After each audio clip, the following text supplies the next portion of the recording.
Luc, chapitre 20, des versets 27 à 39. Quelques-uns des Sadducéens, qui disent qu'il n'y a pas de résurrection, s'approchèrent et posèrent à Jésus cette question. « Maître, voici ce que Moïse nous a prescrit. Si un homme marié meurt sans avoir d'enfant, son frère épousera la veuve et donnera une descendance à son frère. Or il y avait 7 frères. Le premier s'est marié et est mort sans enfant. Le deuxième a épousé la veuve et est mort sans enfant. Puis le troisième l'a épousée. Il en est allé de même pour les 7. Ils sont morts sans laisser d'enfant. Enfin, la femme est morte aussi. À la résurrection, duquel d'entre eux sera-t-elle donc la femme ? En effet, les 7 l'ont eue pour épouse. » Jésus leur répondit. « Les hommes et les femmes de ce monde se marient, mais celles et ceux qui seront jugés dignes de prendre part au monde à venir et à la résurrection ne se marieront pas. Ils ne pourront pas non plus mourir, car ils seront semblables aux anges et ils seront enfants de Dieu en tant qu'enfants de la résurrection. Que les morts ressuscitent, c'est ce que Moïse a indiqué dans l'épisode du buisson, quand il appelle le Seigneur le Dieu d'Abraham, le Dieu d'Isaac et le Dieu de Jacob. Or Dieu n'est pas le Dieu des morts, mais des vivants, car tous sont vivants pour lui. » Quelques spécialistes de la loi prirent la parole et dirent « Maître, tu as bien parlé. » Et ils n'osaient plus lui poser aucune question. Le thème de la discussion entre Jésus et les Sadducéens que nous venons d'entendre, à savoir la question de la résurrection des morts, c'est sans doute une question qui est aussi difficile qu'essentielle pour la foi chrétienne. C'est difficile parce que il ne faut pas se mentir. Qu'un mort ressuscite, c'est quelque chose qui dépasse nos conceptions. Quand on est mort, on est mort. On ne peut pas imaginer comme ça, tout simplement, que quelqu'un qui est mort revienne à la vie. Et beaucoup de personnes, aujourd'hui encore, nient la résurrection, avant tout à cause de ça. C'est pas concevable. C'est quelque chose, ça n'est pas rationnel. Et souvent, on va dire, c'est normal qu'à l'époque de Jésus, où on n'avait pas toutes les connaissances scientifiques, techniques que nous avons aujourd'hui, à l'époque, oui, on était superstitieux. Alors on y croyait à ce genre de trucs, mais maintenant, c'est plus possible. Nous avons entendu dans ce texte la preuve que les choses sont peut-être un petit peu plus compliquées que ça. Parce que dès l'époque de Jésus, il y avait des gens qui niaient la résurrection. Au sein même du peuple juif, le groupe des Sadducéens était célèbre, si j'ose dire, pour ça. Ils ne croyaient pas en la résurrection des morts, ils ne croyaient pas aux anges, et un certain nombre d'autres éléments qui, chez les pharisiens et dans le peuple juif, étaient très importants, pour eux, c'était n'importe quoi. Il y a un autre élément, il me semble important à rappeler par rapport à cette notion de concevable. Je ne sais pas pour vous, frères et sœurs, mais depuis quelque temps, nous entendons beaucoup de scientifiques nous parler des réalités de la physique quantique, qui nous expliquent qu'une particule de matière, mais on ne sait même plus si c'est de la matière ou si c'est une onde, peut être à 2 endroits en même temps tant qu'on ne l'a pas observé. Je ne sais pas si parmi vous, il y a des personnes qui trouvent ça concevable, mais personnellement, j'ai beaucoup de mal. à arriver à concevoir que quelque chose soit à deux endroits en même temps, tant que je ne l'ai pas regardé. Et la notion même du Big Bang, la théorie principale de la création de l'univers, qui nous dit que tout ce qui existe, qui est à une telle distance maintenant et qui est tellement grand que la lumière met plus de 13 milliards d'années pour passer d'un point à un autre, déjà même ça, c'est pas concevable, enfin pour moi en tout cas, j'y arrive pas. Eh bien tout ça était concentré dans un espace de la taille d'une orange. Je suis peut-être bête, mais moi j'arrive pas à concevoir une chose pareille. Pourtant, il est hors de question de dire que c'est faux.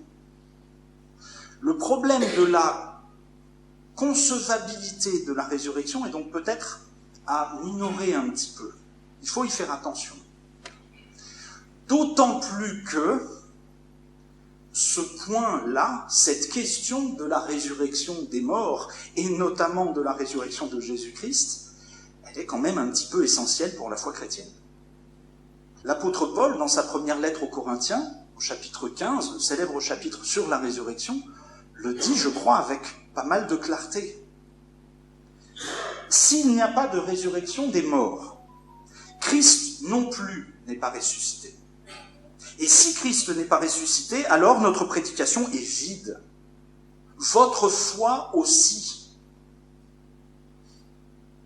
Il se trouve même que nous sommes de faux témoins vis-à-vis de Dieu, puisque nous avons témoigné contre Dieu qu'il a ressuscité Christ. Or, il ne l'a pas fait si les morts ne ressuscitent pas. En effet, si les morts ne ressuscitent pas, Christ non plus n'est pas ressuscité. Or, si Christ n'est pas ressuscité, votre foi est inutile, vous êtes encore dans vos péchés, et par conséquent, ceux qui sont morts en Christ sont aussi perdus. Si c'est pour cette vie seulement que nous espérons en Christ, nous sommes les plus à plaindre de tous les hommes. Deux petites remarques par rapport à ces phrases-là. D'abord, boum, si j'ose m'exprimer ainsi. D'accord ? Ça, c'est du Paul tout craché. Il a sorti le gros canon, et puis on y va. Mais ça a quelque chose de salutaire, de nous rappeler un petit peu sur quel fondement on se pose, et pour se dire que, si j'ose dire, si on n'arrive pas à croire en la résurrection, c'est pas très très grave au fond, mais c'est simplement qu'il faut se dire, en fait, ça veut peut-être dire que je suis pas chrétien. Parce que s'il n'y a pas ça, on a un problème. Et l'autre chose à laquelle il faut, je crois, être assez attentif, c'est que lorsque Paul dit « S'il n'y a pas de résurrection des morts, Christ non plus n'est pas ressuscité ». Et puis il le redit un peu plus loin « Si les morts ne ressuscitent pas, Christ non plus n'est pas ressuscité ». Il n'est pas en train, Paul, de dire « La résurrection est un phénomène naturel qui arrive à tout le monde et donc c'est normal que Christ soit ressuscité ». C'est pas ça. Ce qu'il dit, c'est « Christ est ressuscité parce que tous nous sommes appelés à le vivre nous aussi. C'est parce que c'est quelque chose qui va nous concerner tous, que Christ le premier l'a vécu. Parce que la vie de Jésus-Christ, elle nous concerne tous.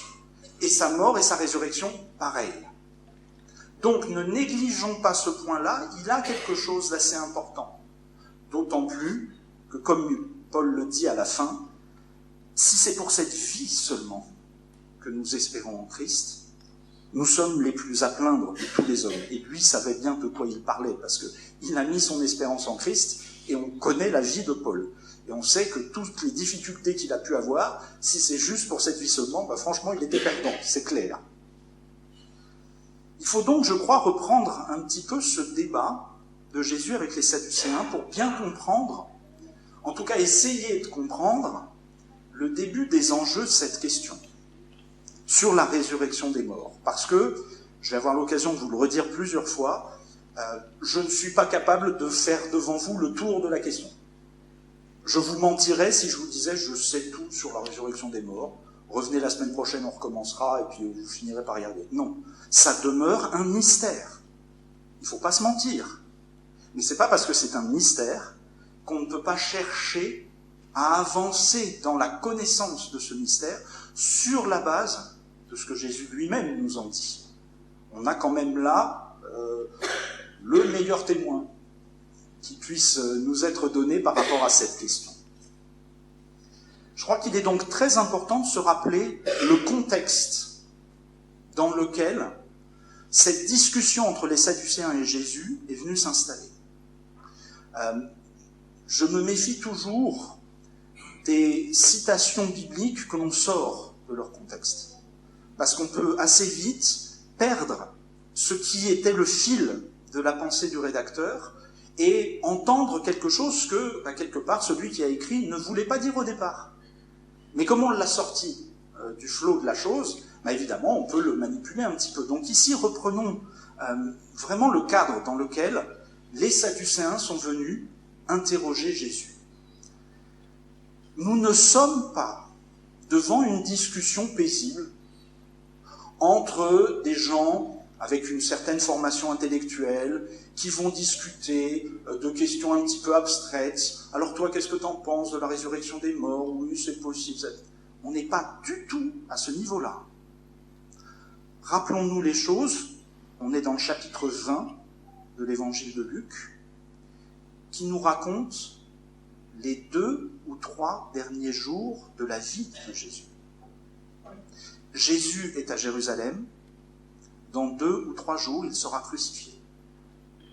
Et toutes les discussions qui sont mises ici en exergue sont des attaques que les adversaires de Jésus mettent en place pour chercher à le prendre au piège afin de justifier la condamnation à venir.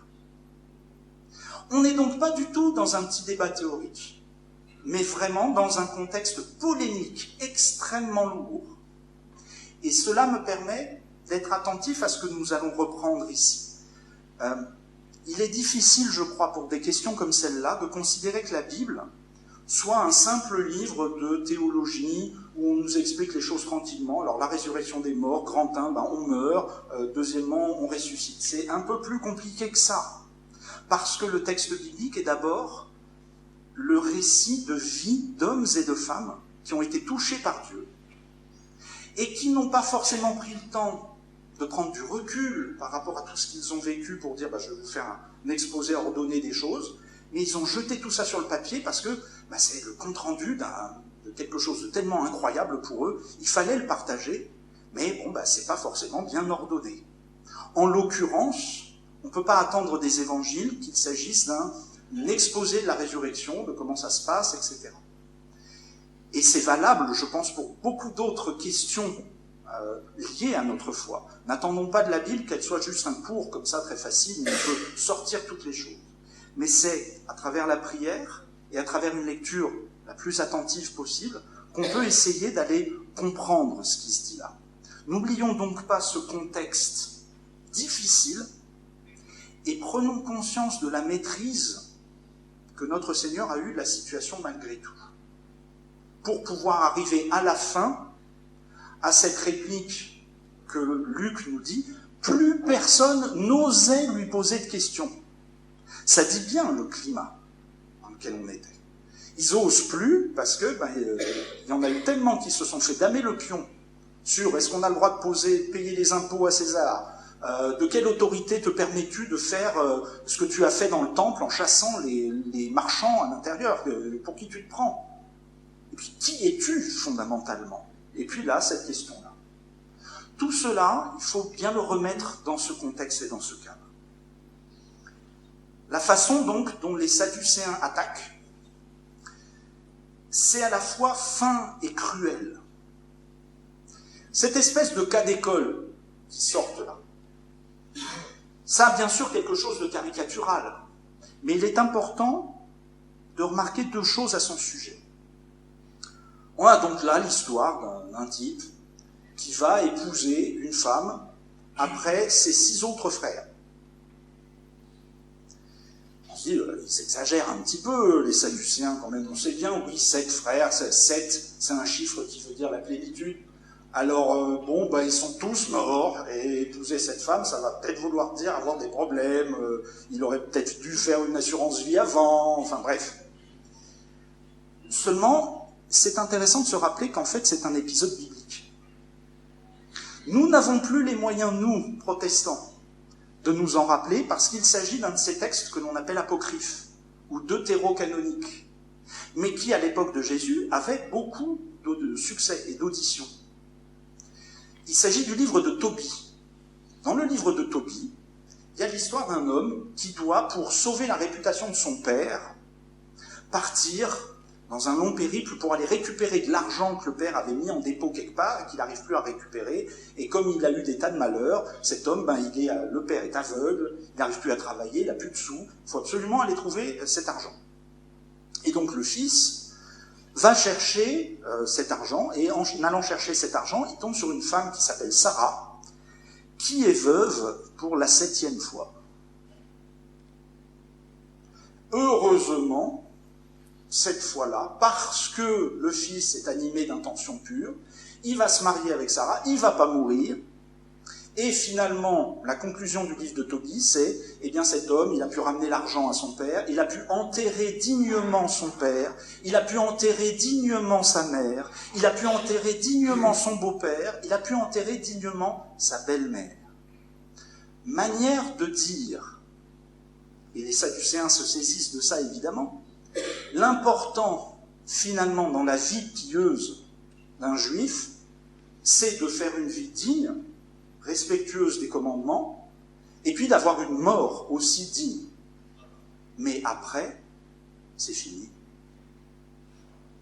Tout ce sous-entendu-là, évidemment que Jésus n'ignorait pas. Et c'est un petit peu, comme vous voyez, une parabole que les Sadducéens mettent en place contre Jésus. Alors d'habitude, c'est Jésus qui utilise des paraboles pour, si j'ose dire, coincer un petit peu son auditoire pour le pousser à se repentir. Et bien là, ce sont les Sadducéens qui font ça, avec cette espèce d'histoire qui doit avoir pour but finalement de faire avouer à Jésus, écoute, c'est pas sérieux ton histoire de résurrection, là. Tu vois bien que c'est idiot, rends-toi à la raison et abandonne ça. Un autre point qui me semble important à rappeler, il y a quelque chose évidemment de tragicomique dans cette histoire. Ça vous aura, je pense, pas échappé du tout. Est-ce que vous vous mettez un petit peu dans la peau du 7e ? Je veux dire, il a eu son grand frère, il est mort. Bon, c'est bête, il est mort. Alors le 2e frère va épouser la dame. Et puis il va faire une descendance, ça va aller. Ah non, boum, il est mort. Ah, puis le 3e, et puis le 4e. Quand est arrivé son tour, je ne sais pas comment il a passé la nuit de la veille de la nuit de noces, quoi, vous voyez.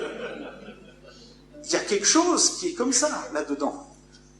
Et qui, justement, vient pointer le côté un petit peu ridicule de tout ça. Enfin, voyons, à la résurrection, cette espèce de veuve noire, qui était là avant, qui les a tous tués, vous voyez comme je le dis, elle les a pas tués, pauvre femme.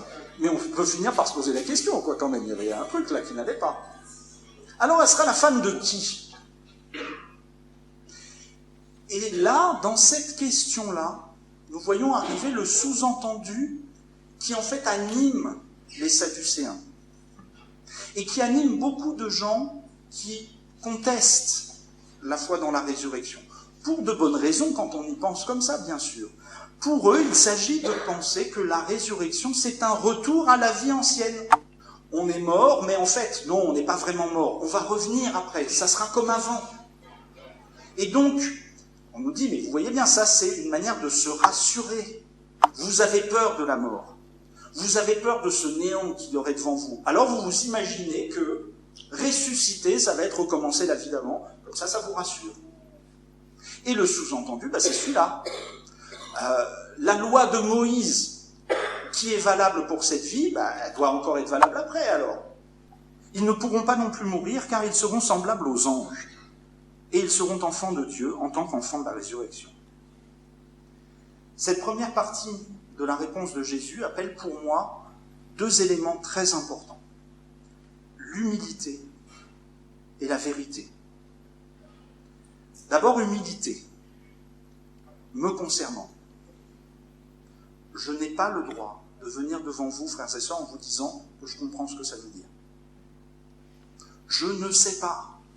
Qu'est-ce que ça veut dire être comme un ange ? Je n'en sais rien. Mais c'est pas parce que je n'en sais rien que je vais vous dire que c'est faux. Je ne peux pas plus vous dire que c'est faux que plus vous dire que j'ai tout compris. Dans les deux cas, je ne servirai pas l'Évangile. Je dois donc rester en équilibre là-dessus, en vous encourageant tous toujours à ne pas prendre ce que je vais vous raconter pour argent comptant. Évidemment, je ne prétends pas détenir, moi, la vérité là-dessus. Mais par contre, ce que je partage avec vous, c'est la confiance que je fais en mon Seigneur Jésus-Christ. Si lui, il le dit, et bien qu'est-ce que vous voulez que je vous dise? Moi, j'y crois. Parce que c'est lui.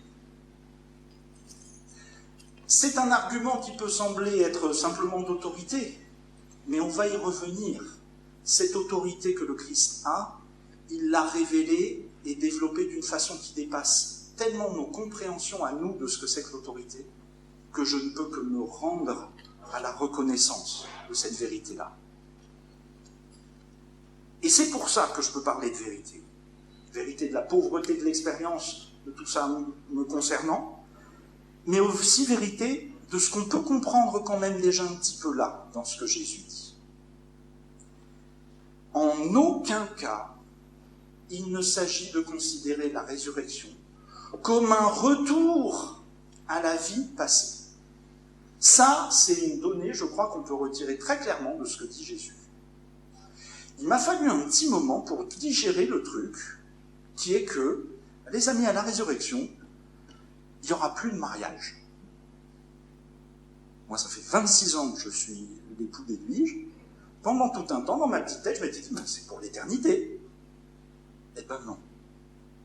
Ah, ça joue sur certaines perspectives, franchement. Ce que nous fondons dans cette vie n'a aucune prétention à être reproduit pour la vie éternelle. Ce que nous vivons dans cette vie et qui va concerner la vie éternelle, c'est ce que nous vivons avec le Seigneur. Ce que nous construisons, la gloire, l'argent, les titres, tout ça, on sait très bien que ne va pas en rester grand-chose. Mais par contre, ce que nous vivons avec lui, dès à présent, ça c'est un trésor pour plus tard. Autrement dit encore, cette humilité dont je vous parle, c'est pas juste pour vous dire « Oh, qu'est-ce qu'il est humble, le pasteur Bloch, c'est bien, il est sympa ». Non. C'est simplement parce qu'il faut se rendre compte que la foi en la résurrection, c'est pas du tout rassurant. Parce qu'en fait, on ne sait pas ce que ça va être. On sait qu'il va y avoir quelque chose, mais on ne sait pas ce que c'est. Personnellement, moi, ça me fait encore plus peur que si je me disais « Non, mais il n'y a rien, c'est pas grave, c'est fini, le problème est réglé ». Il va y avoir quelque chose, mais je ne peux pas vraiment bien dire ce que c'est. L'enjeu de tout ça, c'est la confiance que j'ai en Jésus. La confiance que j'ai en Dieu, qui m'assure de sa présence, aujourd'hui, demain, toujours. Mais dont cette présence-là, c'est pas moi qui ai la main dessus. Je ne peux pas la cadrer, je ne peux pas raisonnablement la délimiter. L'enjeu, c'est cette confiance, cette foi, cette croyance dont nous savons bien qu'elle est une faiblesse. L'expression en français, je la garde de manière très forte parce qu'elle est très révélatrice. Il y a des personnes qui disent « j'ai la faiblesse de croire que ». Oui, croire, c'est une faiblesse. Gardons toujours ça en tête. Dans notre société qui nous demande d'être tous très forts, toujours, de tenir toujours par nous-mêmes, nous partageons ici le trésor d'être faibles ensemble. Parce que notre foi nous unit. C'est pas quelque chose qui nous aide à maîtriser le monde autour de nous, mais nous avons une confiance et une espérance que nous mettons dans quelqu'un d'autre, qui est le Seigneur, qui viendra nous soutenir, de façon que nous ne maîtrisons pas à l'avance, mais ça c'est pas grave. Ici nous avons le droit d'être fragiles, ici nous avons le droit d'être faibles. Nous n'avons pas à nous en remontrer les uns aux autres. C'est notre commune faiblesse qui nous unit dans l'espérance au Christ. La vérité m'oblige aussi à regarder une expression qu'emploie Jésus pour désigner les personnes ressuscitées. Ceux qui sont jugés dignes de prendre part à la résurrection. Ceux qui seront jugés dignes. Ah.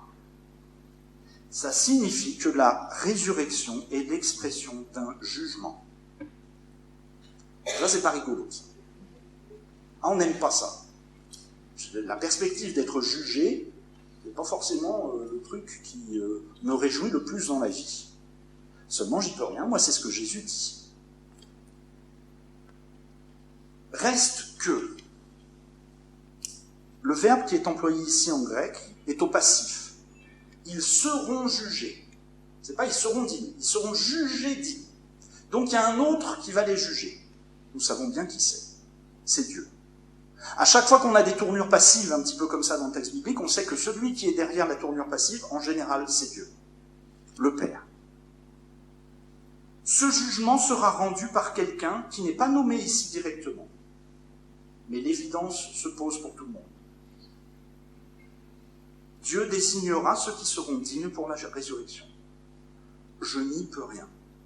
C'est ce que Jésus dit. Le problème, c'est que je ne peux rien vous dire non plus des modalités de ce jugement. Ça ne m'appartient pas.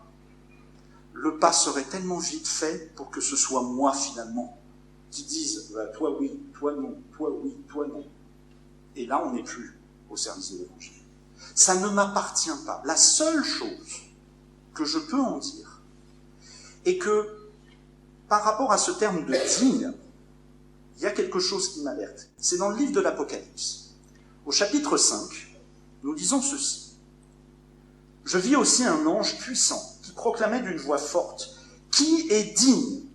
Et c'est le même terme en grec que dans notre passage. « Qui est digne d'ouvrir le livre et d'en rompre les sceaux ?»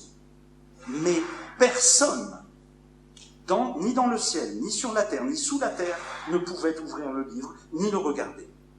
Je pleurais beaucoup, parce que personne n'avait été trouvé digne d'ouvrir le livre, ni de le regarder. Mais l'un des anciens me dit, ne pleure pas. Le lion de la tribu de Juda, le rejeton de David, a été vainqueur. Il peut ouvrir le livre et ses 7 sceaux. Alors je vis au milieu du trône et des 4 êtres vivants, et au milieu des anciens, un agneau debout qui semblait immolé. Il avait 7 cornes et 7 yeux qui sont les 7 esprits de Dieu envoyés par toute la terre. Cette citation, elle est pour moi très importante, parce qu'elle nous montre que s'il y a une personne digne, et en effet il n'y en a qu'une au départ, c'est Jésus-Christ. Mais sa dignité n'est pas passée par des choses qu'il a faites, des succès qu'il a accomplis, des victoires qu'il a réalisées. Sa dignité est passée par sa mort. Ça me fait beaucoup, beaucoup réfléchir à ce que c'est pour moi que la dignité, à ce que c'est pour moi que les valeurs en général. Nous savons qu'en Jésus-Christ, il y a un certain nombre de valeurs qui sont à prendre dans un autre sens que celui qu'on entend en général. Le premier digne est celui qui a accepté de prendre sur lui la mort pour nous sauver. Le premier digne est celui qui a affirmé être la vérité, et tout en affirmant être la vérité, dire « je ne l'imposerai à personne ».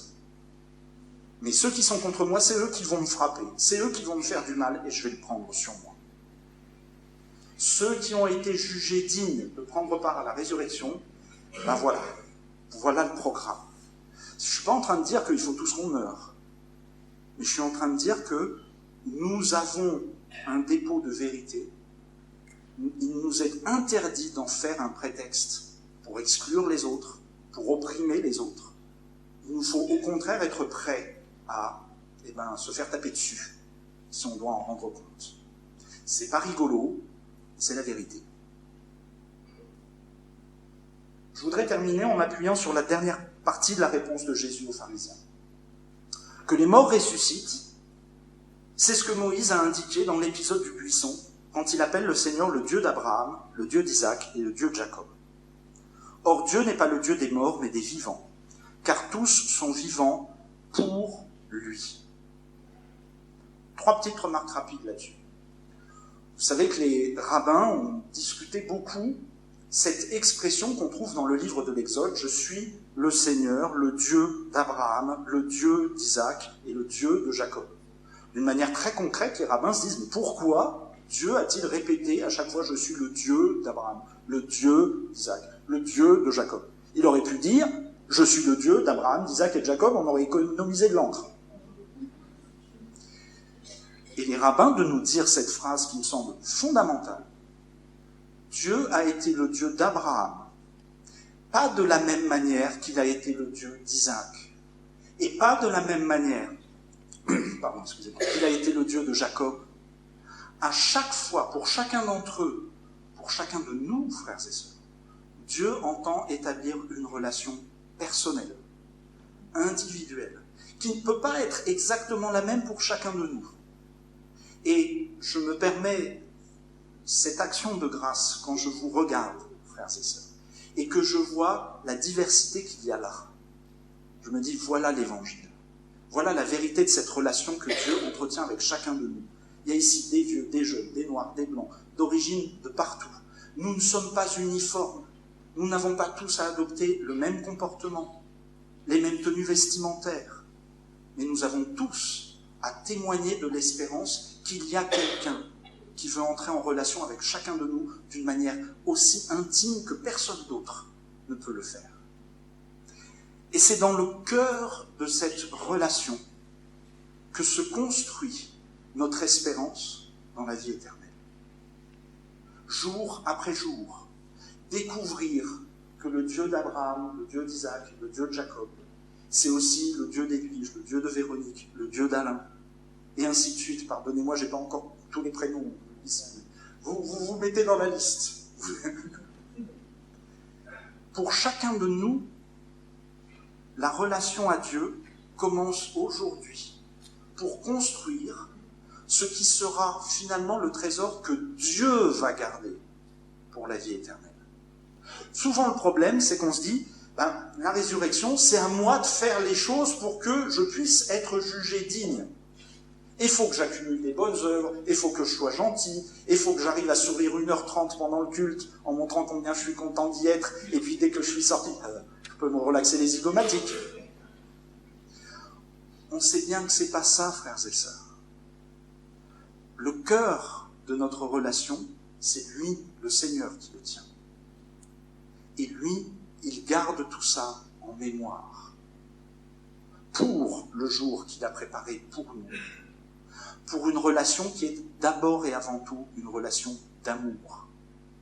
Rappeler que Dieu est le Dieu d'Abraham, le Dieu d'Isaac, le Dieu de Jacob, c'est rappeler que ce Dieu a aimé son peuple fidèlement, génération après génération, et qu'il nous aime encore aujourd'hui du même amour.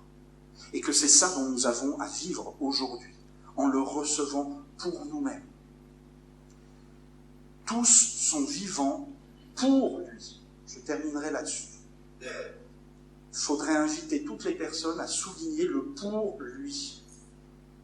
Parce que ça vient bien redire que les morts sont morts. Et de notre point de vue, à nous, humains, quand quelqu'un est mort, c'est un drame. Parce qu'il est parti. On ne peut plus être en relation avec lui. C'est mentir. Pardon d'être aussi brutal, mais je n'y peux rien, c'est comme ça. C'est mentir que de faire croire aux gens que non, mais il est encore là. Vous savez, il y a ce fameux texte je suis mort, mais je suis que dans la pièce à côté. T'inquiète pas. C'est pas vrai, frères et sœurs. Si c'était vrai, ce serait pas grave, là. On s'en ficherait. Bien sûr que si, c'est douloureux. Bien sûr que si, c'est un ennemi. Mais pour Dieu, tous sont vivants.